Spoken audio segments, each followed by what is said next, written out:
The record begins with a sound. Not an explosion, not a transmission. A sound, a low, rhythmic tapping coming from inside a sealed evacuation pod that the Veth recovery team had already marked as empty. Surveyor 3rd Kaeldris pressed 2 of her sensory filaments against the pod's outer shell and felt it again. 3 taps, a pause, 3 more. She logged it as structural settling, flagged it for later review, and moved on. The Veth fleet had more important things to process. They had just one after all. The celebration had already begun across 400 star systems. Humanity had surrendered its last military installation 17 hours ago. The signing had been brief, almost embarrassingly so. The human admiral, a small, soft-spoken woman named Reyes, had handed over a data chip containing fleet coordinates, weapon specifications, and a full accounting of surviving vessels. She had not cried. She had not spoken beyond the required phrases. She had looked, the Veth diplomatic observers noted, like someone doing routine administrative work. That detail made it into exactly 0 official reports. The tapping in the sealed pod continued for another 9 hours before it stopped. Nobody checked. Kaeldris would think about that sound for the rest of her life. Not because she understood it then, she didn't, not even close, but because it was the first thing. The first thread, and by the time she finally pulled it, everything she thought she understood about the last 8 months of war had already begun to unravel. The Veth consolidated hegemony had engaged humanity for 241 days. This was, by any historical metric, an embarrassingly short campaign. The Dravari absorption had taken 11 years. The moon resistance had stretched across 4 decades of grinding attrition. Humanity, by comparison, had folded in 8 months, and the hegemony's strategic analysts had spent considerably more time preparing for a longer conflict than they had needed.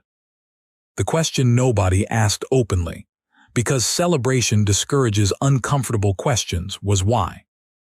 Not why humans lost. That was obvious. They were outnumbered 6-1 in viable warships. Their propulsion technology lagged behind Veth equivalents by roughly 40 years. Their biological bodies were fragile in ways that made them tactically limited. They couldn't enter high-radiation combat zones without dying. They needed constant liquid intake to survive. Their crews required sleep, actual neurological shutdown, for 8 hours in every 24. Which meant every human vessel was functionally paralyzed for a third of each standard day. No, the question nobody asked was why humans had lasted 241 days at all. The hegemony's initial projection, based on every known variable, had estimated 45 days, maximum. They had been off by nearly 200 days, and nobody had written a report about that either. Kaeldris was not a military analyst.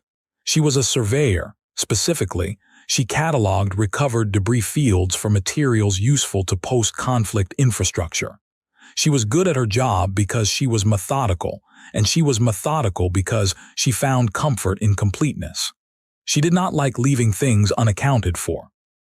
This is why, 9 days after the celebration began and 6 days after the tapping stopped, she went back to the empty pod. She almost didn't. The war was over. Her survey logs were full. She had 17 other debris fields to process and a standing order to prioritize materials recovery over anomaly investigation.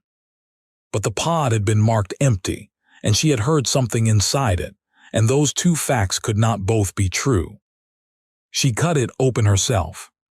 Inside, wedged into the emergency thermal compartment beneath the primary seat assembly, was a human child, approximately 8 years old by her later research into human developmental stages. Female, alive, severely dehydrated, semi-conscious but alive. The child looked up at Kaeldris with eyes that, she would later note in her report, showed no fear whatsoever. "You're Veth," the child said. Her voice was rough from disuse and dehydration, but she said it as a simple statement, the way someone might identify a piece of furniture. Kaeldris did not speak human standard. She had a translation module, but it was calibrated for formal diplomatic register, not for children. "Your Veth," the child said again, and then in a smaller voice, "Are there more of you coming?" Kaeldris could not answer, but she noticed that the question wasn't, "Are you going to hurt me?"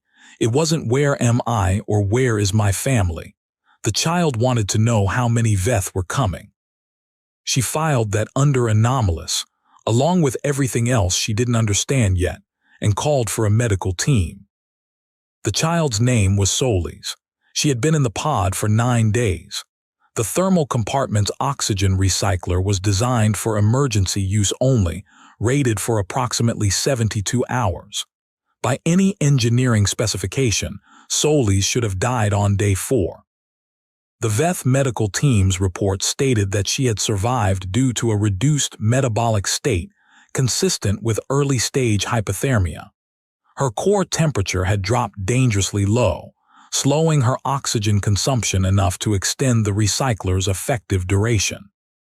What the report did not address, because it was outside the medical team's scope, was whether she had done this deliberately.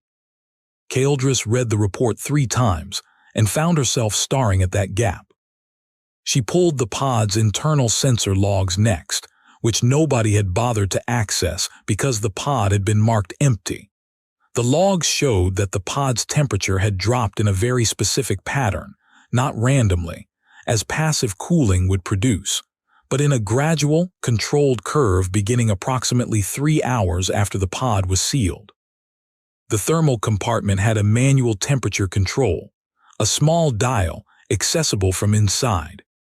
Solis had been turning down her own temperature, deliberately, incrementally, keeping herself cold enough to survive on less oxygen but not so cold that her heart stopped, for 9 days, while severely dehydrated in the dark alone. She was 8 years old.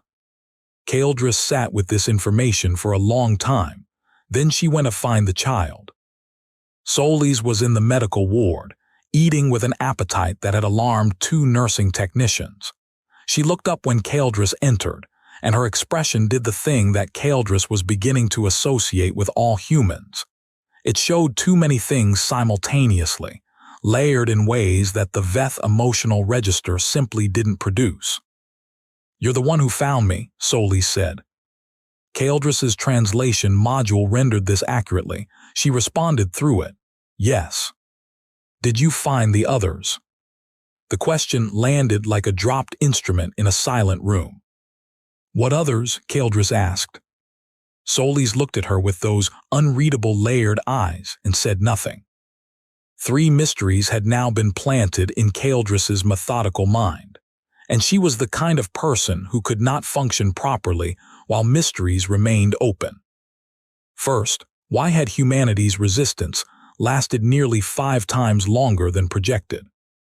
Second, who had taught a child to deliberately hypothermiate herself for survival? And why had a child been hidden in an evacuation pod at all?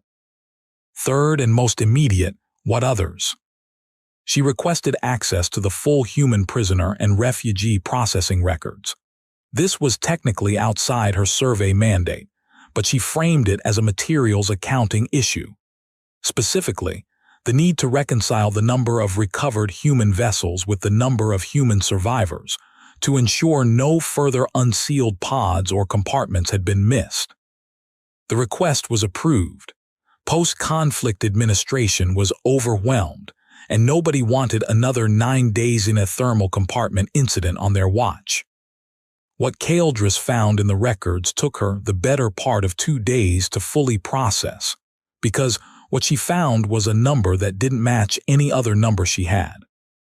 The Veth fleet had recovered and processed 9,412 human survivors from the final engagement zone. This matched the diplomatic accounting. It matched Admiral Reyes' surrender data. Everything lined up. Except the life sign scans taken during the initial debris field survey.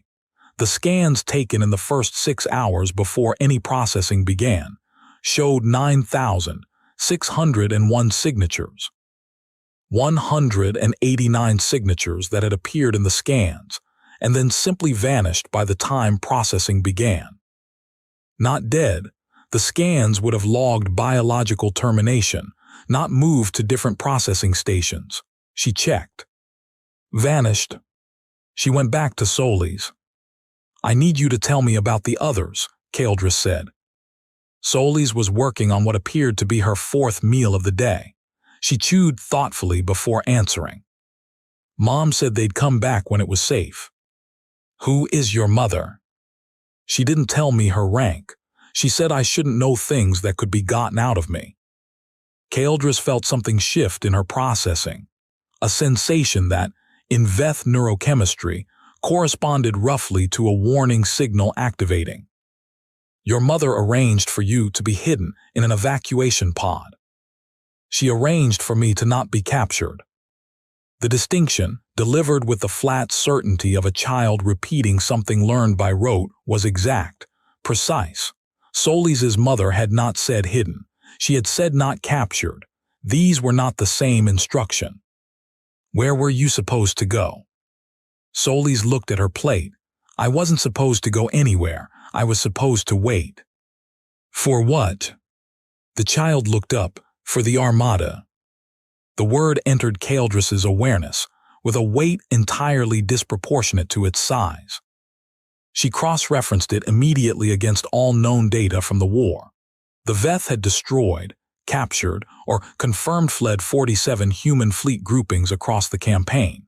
Every major human military installation had been mapped, targeted, or surrendered. Admiral Reyes' data chip contained full coordinates for all remaining vessels, which the hegemony had spent the past 17 days systematically locating. And she stopped. Systematically locating. Not located, locating present tense. She pulled the fleet tracking summary. Of the vessels listed on Reyes' data chip, 83% had been positively confirmed. The remaining 17% were still being searched for, categorized as likely destroyed or drift disabled in deep space. 17%. She calculated quickly. 17% of the fleet tonnage listed on the chip represented approximately 400 vessels. Her mind moved to a different question. Reyes had been meticulous. The surrender data had been called suspiciously complete by two different Veth analysts, a phrase that had been recorded as a compliment to the human admiral's cooperation. Suspiciously complete. What if it wasn't complete? What if it was precisely, surgically, intentionally incomplete, designed to look complete while leaving a specific category of vessel out? What if Admiral Reyes had handed over data about every ship she wanted the Veth to find? Caldris sat very still for a long moment. Then she thought about the 241 days, the campaign that should have lasted 45. She thought about 9-year-old Solis counting taps in the dark, turning a small dial in a direction that would keep her cold enough to live, waiting for something she'd been told would come. She thought about 189 life signs that had vanished before processing. Every answer was making the question larger. She filed an emergency priority report to the hegemony's Strategic Assessment Division. The report was routed to Subcommander Orvethna, who read the first 3 paragraphs, noted the author's department as survey class, and replied with 12 words, "Thank you for your diligence. This matter is under review." It was not under review. The celebration was still running on 400 star systems. Hegemony Media was broadcasting the human admiral's surrender on a loop. There were festivals. There was commissioned commemorative architecture already under construction in 6 major population centers. The word Armada in a junior surveyor's report, attributed to an 8-year-old child found in a pod, was not going to interrupt any of that. Caldris understood this. She filed a second report anyway, this time directly with Fleet Intelligence, and while she was waiting for that to be ignored as well, she did what her fundamental nature compelled her to do. She kept working the problem. The 241 days. She pulled battle records, Not summaries, raw logs, the kind with timestamps down to the microsecond. She started at the beginning of the campaign and worked forward, looking for the thing everyone had failed to document, the pattern beneath the losses. It was there. It took her 4 days to see it clearly, but once she did, it was unmistakable, the way certain images are invisible until you find the angle, and then you cannot unsee them. Humanity had not been fighting to win. Not from the start, possibly not ever. Every major human engagement, every stand, every counterattack, every moment of resistance that had extended the campaign past its projected end, had accomplished something specific. Not battlefield victory, not territory held, not ships preserved. Time. The humans had been buying time. The Battle of Corridor 7, which every Veth analyst had logged as a desperate human miscalculation, 30 human ships attacking a Veth formation of 200, had delayed the Veth advance by 19 days while all 30 human ships were destroyed. Tactically, absurd. Strategically, if you were buying time for something else, 19 days. The prolonged defense of the Helios station, which Veth logistics officers had categorized as irrational human stubbornness in a tactically indefensible position.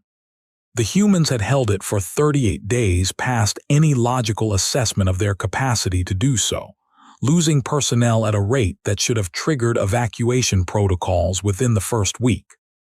But they'd held, and in holding, they'd forced the Veth fleet to commit resources to that theater, resources that couldn't be somewhere else. 38 days. She added them up, every irrational stand, every desperate counterattack, every inexplicable choice to hold territory that offered no strategic value. She added up the days they had purchased. The number she arrived at was 219 days. Humanity had needed 219 days for something. The campaign had lasted 241. Solis, Caldris said. She was back in the medical ward. Solis was drawing something with a stylus on a medical tablet someone had given her, probably to keep her occupied. "What are you drawing?" Caldris asked. "Stars," Solis said without looking up. "I'm drawing where we're supposed to go." Caldris looked at the tablet. It was not a random collection of marks. The child was drawing a map.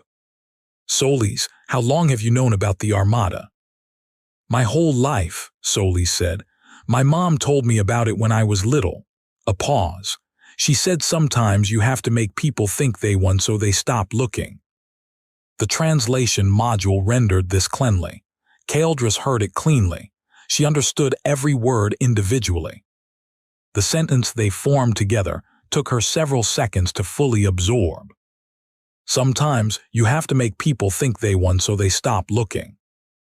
The surrender, Admiral Ray's, the complete, meticulous, suspiciously complete data chip, the confirmation that 83% of vessels had been found, the 17% still being searched for, categorized as likely drift disabled. The celebration, running across 400 star systems. The hegemony had stopped looking.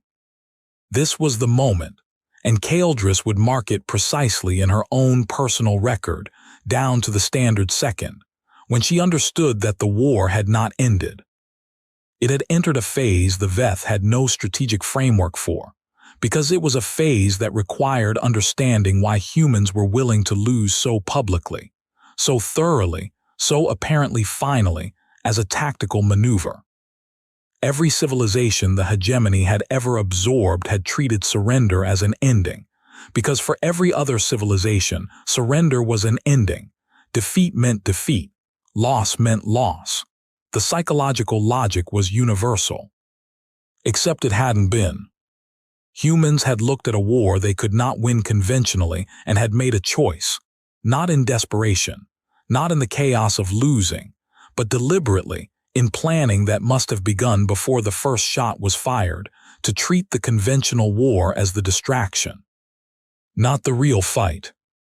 A feint. A feint that cost them 241 days of actual people dying, stations burning, ships being torn apart, and a child in a thermal compartment counting oxygen breaths in the dark. They had spent lives to buy the illusion of defeat. Keldris's third report went to the Supreme Military Executor's office directly. She bypassed 3 layers of routing protocol, which was technically a violation of hegemony administrative code, and she wrote a single subject line rather than the standard format. The surrender was designed to be believed. The reply came in 40 minutes. The fastest response she had ever received on any report. It was not from the Supreme Military Executor. It was from someone whose designation she didn't recognize, a 3-symbol code that resolved, when she searched the hegemony's personnel directory, to an office with no listed function. Report to Observation Platform 7. Bring everything. Tell no one. Observation Platform 7 looked out over the debris field from the final engagement. Keldris arrived to find 2 individuals already there. A Veth intelligence officer who introduced himself only as Sen, and standing with her back to the viewport, Admiral Reyes. The human woman was not a prisoner. She was not restrained. She was standing in a Veth military installation with her arms crossed, looking at the debris field the way Keldris imagined she might look at a grave she dug herself. "You're the surveyor," Reyes said. "Yes." "You found Solis?" "Yes." Reyes nodded once slowly. "She's all right." "She is." Something moved through the Admiral's expression, something fast and then controlled and then gone, the way a light source passes behind a curtain. "Good." Keldris looked at Sen. "Why is she here?" "She requested this meeting," Sen said carefully. 3 days ago, before your report." 3 days ago, before. "You knew I was investigating," Keldris said to Reyes. The Admiral's mouth did the thing humans did when something wasn't quite a smile. "I knew someone would. I was hoping it would be you specifically. I'd been watching your survey log since you flagged the pod. You're thorough. You were monitoring the survey logs." "I was monitoring everything I could access." She said this without apology. "Which is more than your intelligence office realized, because your post-conflict security protocols are designed around an assumption that defeated populations lose the will to conduct operations. An assumption you were counting on. An assumption we built the entire second phase around, yes." Sen made a sound, a very controlled sound, the kind that meant he was processing something too large for an immediate verbal response. "The second phase," Keldris said. "Tell me about the Armada." Admiral Reyes looked back at the debris field. For a long moment she didn't speak. Then, "Do you know what the hardest order I ever gave was? Not the order to hold Helios Station past the evacuation threshold. Not the order to send 30 ships at your 200. Those were hard.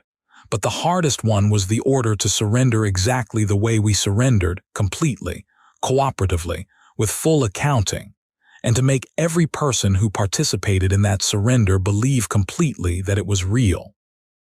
Keldris went still. They didn't know. 200 people knew, out of 26,000 who participated in surrender proceedings. Her voice did not waver, but something in it cost her. Because if more people knew, they couldn't perform it convincingly, and Veth behavioral analysis tech would have flagged deception in the biometric readings. So 25,800 people surrendered because they genuinely believed they were surrendering. The silence on the platform had a texture. Keldris found she could not immediately form a sentence. That's Sen began. "I know what it is," Reyes said. The Armada had been constructed across 11 years. Not in human space, in the gap between systems, in locations chosen specifically because they fell between Veth survey quadrants, in the dead zones that appeared in mapping data as empty and had been kept empty in every record that the Veth would ever find. The construction had begun before the first diplomatic contact between humanity and the hegemony soured, before tensions became crises, before crises became war. Someone, and Kaeldris understood now that this someone had seen the shape of this situation forming before anyone else had decided that if a war came, humanity could not win it conventionally. So they had built something to win it unconventionally. 412 vessels, not the largest ships, not the flagships, not the command carriers that the Veth had spent the most effort tracking and destroying. Smaller, faster, specifically designed. Crewed by volunteers who had made a choice that Kaeldris was still working to fully comprehend, to leave known space, to spend an undefined period waiting in absolute silence in the dark between stars, to give up any meaningful contact with their civilization, their families, their knowledge of whether anyone they loved was alive or dead. 189 of those volunteers had been embedded in the final engagement as sleeper personnel, waiting for the moment the battle was lost, to slip out in the confusion and chaos and join the fleet that was already waiting. Which was why 189 life signs had appeared in Kaeldris's scan and then vanished before processing. They had never been captured. They had gone home. "Where is the Armada now?" Sen asked. Reyes looked at him. "Why do you think I'm here?" The question landed differently than Kaeldris expected. She watched Sen's sensory array shift, the Veth equivalent of recalibrating. "You came to negotiate," Kaeldris said slowly. "I came to tell you what happens next," Reyes said, "so that you can tell the right people before the Armada makes contact and this becomes a situation that goes in a direction nobody wants it to go." She paused. "The fleet has orders.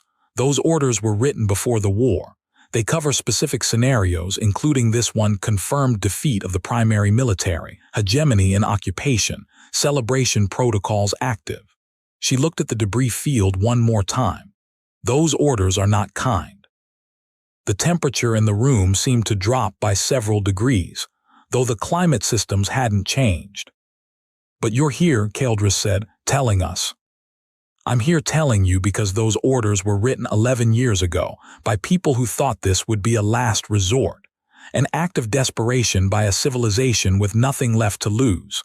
Something shifted in her face, the same curtain and light motion as before, but slower this time, more visible. "And we do have something to lose. We have Solis. We have 26,000 people who surrendered in good faith, who don't know that good faith was manufactured around them, who genuinely gave up because they were told it was over. Those are real people who made a real choice." She stopped, started again. "I'm not willing to make that choice meaningless by letting a fleet burn everything down just because the orders say to." "You're defying your own command structure," Sen said.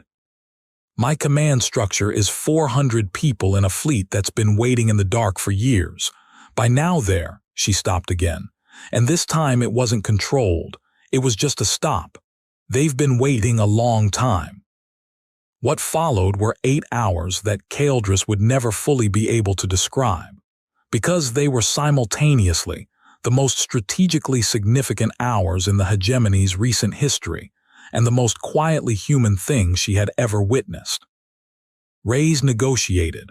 That is a simple word for something that was not simple. She sat in a room with Sen and 2 Supreme Executor representatives who had been quietly summoned, and she placed her armada on the table, the existence of it, the location of it, the nature of its orders, and traded it. Not for her own freedom, not for a political settlement. She traded it for specific things. The return of captured human population centers to autonomous civilian governance, beginning within 60 days. Medical provisions for 11 designated prison facilities.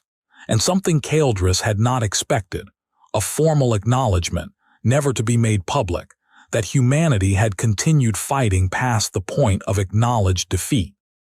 "Why does that matter?" the executor representative had asked. "It changes nothing diplomatically." "It changes it for us," Reyes said. "We need to know that someone knows, not as propaganda, not for the history records, just someone who isn't human needs to know what it cost." There was a silence. "I know," Kaeldris said. She was not a negotiator or an official. She had no standing in this room. She said it anyway. I know what it cost. Reyes looked at her. I read the battle logs, Kaeldris continued. All of them, raw logs. I added up the days. She met the human admiral's eyes. I know what you spent. Something in Reyes's face changed in a way that Kaeldris couldn't categorize and would never stop thinking about. The Armada stood down. Not immediately. There were 17 days of tense communication, authentication protocols, and one genuinely terrifying moment when a Veth patrol vessel encountered an outer element of the Armada and opened fire before receiving the stand-down confirmation. And for approximately 90 seconds, everything that Reyes had built was balanced on whether the Armada's commanders would interpret that as a signal to proceed with their original orders. They didn't. Kaeldris never learned the name of the Armada's commanding officer. She was never cleared for that. But she learned, through a second-hand account from Sen, who had been on the communication channel during those 90 seconds, that the commander's response to the confirmation code had been 3 words in human standard. She looked them up. We held on. The hegemony's official account of the post-conflict transition period contained no mention of the Armada. It contained no mention of Surveyor 3rd Kaeldris's reports. It contained no mention of Admiral Reyes's presence on Observation Platform 7, or of the negotiations, or of the acknowledgement. It contained a photograph of the signed surrender document, and a note that integration proceedings were progressing smoothly. Solis was transferred to civilian humanitarian care, and 14 months later, reunited with her mother, whose identity was and remains classified. Kaeldris was promoted. She was assigned to a new survey region, notably, a region in the deep gap between systems, where her methodology and her particular inability to leave anomalies unresolved would be, the reassignment order suggested, optimally utilized. She understood what she was actually being sent to look for. She went. What she found in the years that followed was not another Armada, but it was something that rewrote the analysis reports, the strategic models, the entire institutional understanding of what humanity had been doing and for how long. The construction facilities, the hidden ones between systems, she found not one network of them but 7 in 7 separate gap regions. Only one had built the Armada. The other 6 had built things she didn't have names for, not ships exactly, not weapons exactly, not any category of object that corresponded to known military or civilian engineering. Dense, patient, extraordinarily careful constructions that required years of work and were designed in ways that assumed their creators would not be alive to see them used. Long-term things. Contingency things. Things that implied someone, somewhere in human planning, had looked even further ahead than the Armada, had planned for a scenario where the Armada also failed, where the negotiation also failed, where everything visible failed, and had started building options for that. She filed a report. It was the only thing she knew how to do. The reply came not from an administrator but from a human, which surprised her, a man whose name she hadn't seen before, representing a body called the Human Continuity Executive, which she had also never seen before. His message was brief. It contained the authentication codes that Sen had given her, the codes for verified hegemony humanity cooperative communication, and it contained 3 sentences. We appreciate your thoroughness. These facilities are not a threat to the hegemony. They predate the war and serve purposes unrelated to the current settlement. And then, we will always appreciate anyone who keeps looking. Kaeldris sat in her survey vessel, in the dark between stars, and looked at that last sentence for a long time. We will always appreciate anyone who keeps looking. Not you can stop now, not this matter is resolved, not any of the phrases used to end an inquiry, an open sentence, a sentence that assumed looking would continue. She pulled up everything she knew, the 241 days, the thermostatic child in the sealed pod, the 189 vanished life signs, the admiral who surrendered a war she was still fighting, the armada that stood down because one officer decided in 90 seconds that the thing worth preserving was the reason they'd built it in the first place, not the building itself. 7 construction networks, only one accounted for. She thought about the celebrations, still playing in her memory, the broadcasts, the commissioned architecture, the official accounts. 400 star systems absolutely certain of something that had turned out to be a carefully constructed theater. She thought about Solis, 8 years old, turning a dial in the dark. Sometimes you have to make people think they won so they stop looking. Caldris had spent her career not stopping, looking at marked empty pods and finding them full, looking at gaps in numbers that everyone else accepted, looking at battle logs that everyone else summarized and reading them line by line in the raw. She was still looking. That was perhaps, she thought, why the message had been sent to her specifically. Not as a reassurance, as a recognition. The hegemony never published a revised accounting of the war. The celebration architecture was completed and remained standing. The official record states that humanity surrendered unconditionally after 241 days. No historian who relies on official records will ever find the Armada. No strategic analyst working from publicly available data will ever reconstruct the full picture of what those 241 days were actually buying. And the gap regions between systems, the dark spaces between survey quadrants, the dead zones in the maps, they remain in the official charts marked as empty. Caldris knows better. She has found 7 networks of structures in empty space, each one built with the patience of a species that plans not in years but in generations, each one designed to be invisible unless someone cannot tolerate leaving an anomaly unresolved, each one built by people who knew they would probably not live to see their purpose fulfilled. She has not published this. She sends her findings to one address through channels she created herself. She receives brief acknowledgments. They always end the same way, with slight variations. We will always appreciate someone who keeps looking, or your work is seen, or once simply. Thank you. 2 words. No title, no authentication, no further context. She saved that one. The galaxy celebrated humanity's defeat, raised monuments to it, broadcast the footage, built the narrative into the foundation of the post-conflict order, solid as stone. What no one in the hegemony ever fully came to understand, not the supreme executor, not the strategic analysts, not the historians who wrote the official accounts, was that humanity had not surrendered the war. They had surrendered the part of the war they were willing to lose. And in the dark between the stars, in the quiet spaces where no survey team except one relentlessly methodical woman had ever looked closely enough, they had been waiting, patient, cold, turning small dials to keep their hearts beating at the lowest possible cost, for a future their children would inherit. Not because they were certain they would win, because they were the kind of species that, when the question was asterisk how much, are you willing to endure so that the next generation inherits something worth enduring for, found the answer somewhere that rationality could not reach, and every other civilization had stopped looking.